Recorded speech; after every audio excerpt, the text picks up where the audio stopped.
It's the twinSpires Racing Roundtable. I'm Ashley Anderson with James Scully and Vance Hansen to talk White Barrio in the Whitney, other performances at Saratoga that impressed us this weekend, and Kentucky Downs preview days at Ellis Park. It's good to have you back, James, and welcome back, Vance. We haven't seen you in a second.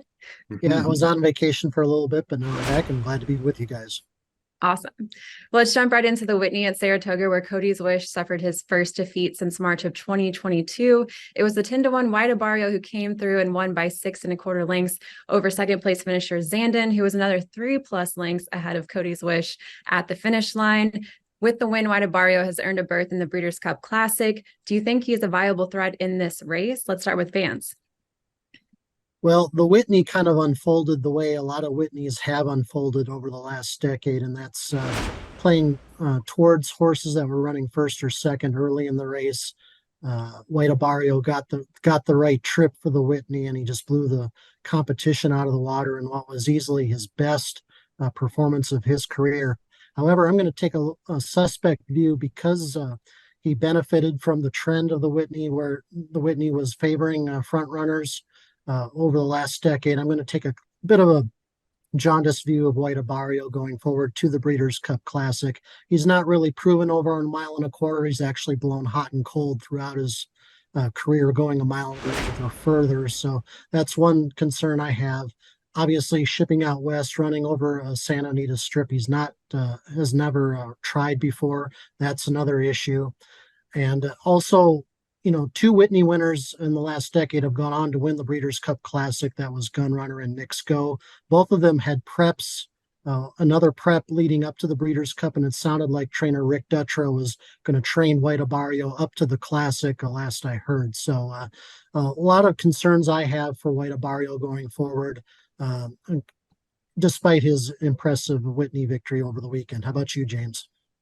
Yeah, I agree. I don't consider him to be a serious win contender for the Breeders' Cup Classic. Now, I obviously respect how he is coming along for Rick Dutrow. He's made 2 starts for him. He's earned a 106 Bristnet speed rating and then a 107 in the Whitney. So that was a very sharp performance. I give him credit for carrying his form 9 furlongs.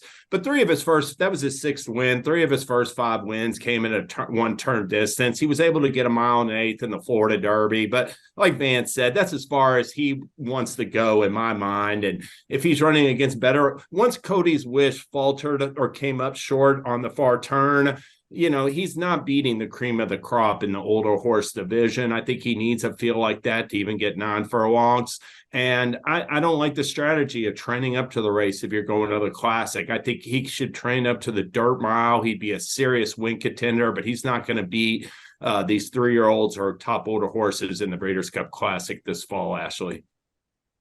I have to agree with you all as well. There's a lot of variables here. Of course, it's his second career start for Rick Dutrow, and he has continued to improve in this spot. But looking at other horses that are pointed toward the Classic, there's other horses that have proven a lot more. And this was White Barrio's, I believe, 6th win in 14 starts. So pretty inconsistent as a runner, and not going to go into the Breeders' Cup Classic thinking this is the horse to win it. So, well, there are other stakes races at Saratoga this weekend. Were there any other runners that impressed you at the Spa, James?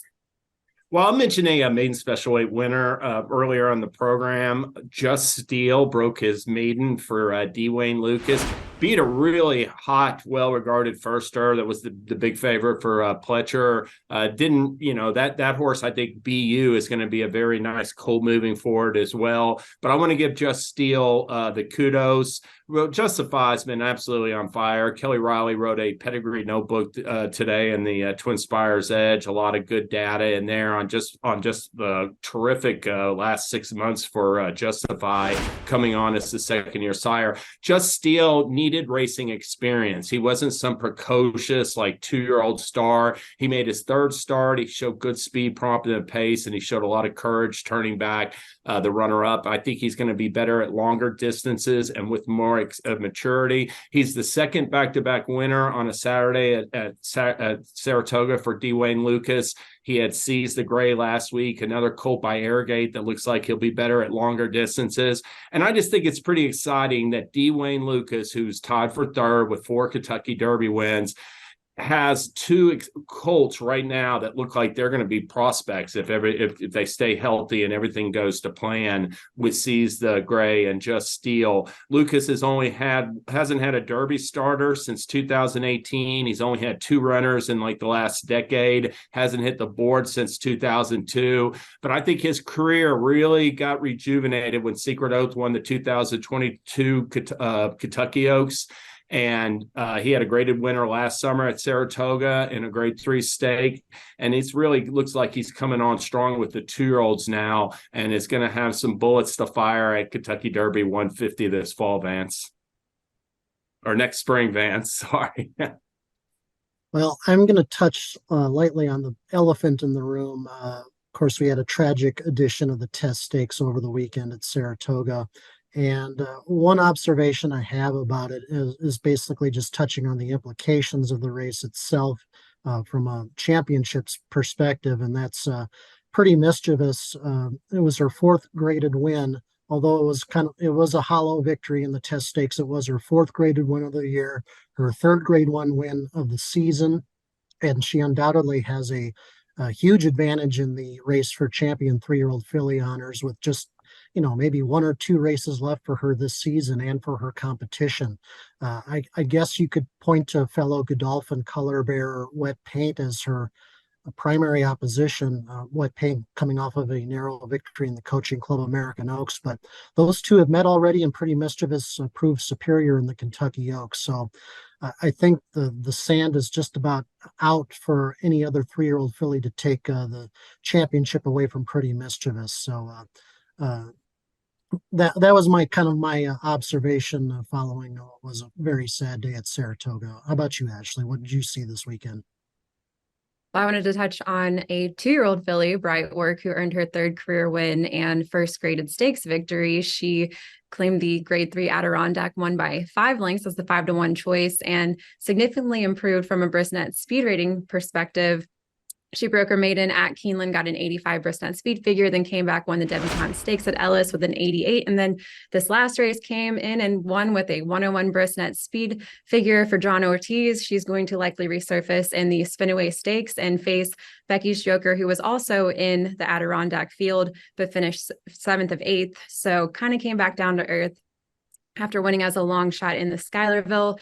Definitely think that Bright Work is a filly to keep an eye on, had Arvad Ortiz Jr. in the saddle, and certainly looked dominant in this performance this weekend. So very excited to see her in her next race in the Spinaway. Let's move over to Ellis Park, where we also had a number of stakes this weekend for Kentucky Downs preview weekend. What were your main takeaways from Ellis Park? Let's go with Vance.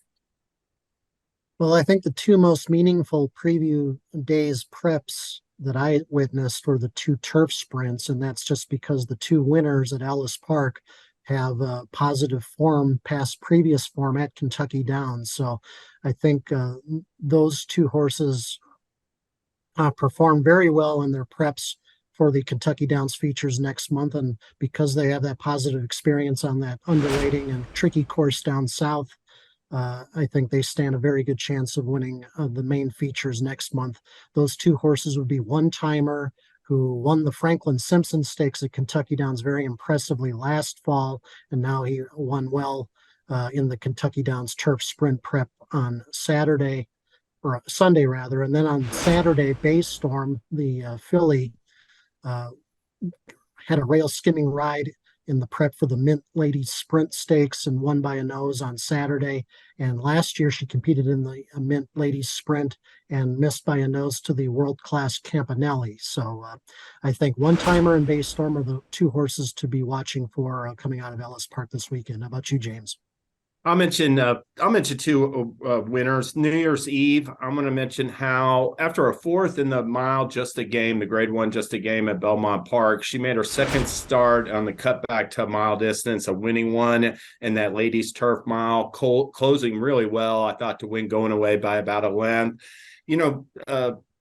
New Year's Eve has competed against top-class company at longer distances over the last 12 months, but she hadn't won since taking that Edgewood Stakes on the 2022 Kentucky Oaks undercard. So I thought it was real encouraging to see her get back to the winner's circle, do it at a mile distance, which that little bit of less ground might benefit her moving forward. And that's obviously sets her really up well, I thought, for the race this fall, the ladies turf mile at Kentucky Downs. I also mentioned Wadsworth. He's clearly not as proven as a filly like New Year's Day or New Year's Eve, but he is a up and coming developing type for Brad Cox. Cox switched this Quality Road gelding to the grass 3 starts back. He finished the nose second at Horseshoe Indian, a stake, and now he's won back-to-back stakes. I liked how he persevered. He faced, he hit the front, I thought, a little bit early, went extremely wide, and then he had 2 horses look like they might run right by him. He dug in, held on by a head. So, the 3-year-old turf division this year is really strong. We got Web Slinger, Farbridge, Program Trading, and others in America. But Wadsworth is a gelding. It's just getting started, and he's now won 2 turf stakes in a row, and he could be pretty good in the future for Brad Cox. What were your takeaways, Ashley? Well, I wanted to note Mia Mr. C winning as a 16-1 long shot. This weekend, he now has 3 straight wins and a second and 2/3 from 6 starts. As a 6-year-old, earned Mike Maker his first win in, I believe, 28 starts this meet. Was struggling a little bit, finally got that win in the Kentucky Downs Preview Turf Cup. And Gerardo Corrales was able to come through and rally late to beat Cellist at the wire. It was an impressive performance, tied a course record of 1:57.94 set by Bluegrass Parkway in 2021. And of course, earned a berth in the Kentucky Downs Turf Cup, a grade 2 event on September 9th. And Mia Mr. C clocked a career best 108 brisnet speed figure, which was 16 points higher than his next best speed figure. So certainly on the improve. And James, real quick, with New Year's Eve, I was also excited to note her win because I may have told you this story, but a year ago at the Kentucky Oaks Day Undercard, I was talking to some people in the stakes room and going around giving my handicapping tips, and I had someone ask me about what I thought about New Year's Eve.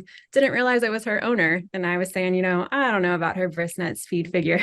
Turns out she comes and runs away with the Edgewood, so definitely had my foot in my mouth, but her owner was very gracious the next day and very kind. And so, of course, I'm always now rooting for her to come through, and it was very good to see her win that race this weekend as well. Yeah, and you don't often see 6-year-old geldings. They sort of me and Mr. C sort of look like he'd been pigeonholed as here's his ceiling, and all of a sudden he's just come on out of nowhere, seemingly 3 consecutive stakes wins. I do have to give him some kudos as well, Ashley. All right. Well, that's all the time we have today for our Racing Roundtable. You can catch us next Tuesday for another edition of the Roundtable. And of course, on Thursdays, we always have our jury with our best bets and fades of the weekend. And head to twinSpires for a number of promos to help you win when you're betting at the track as well. We'll see you next time.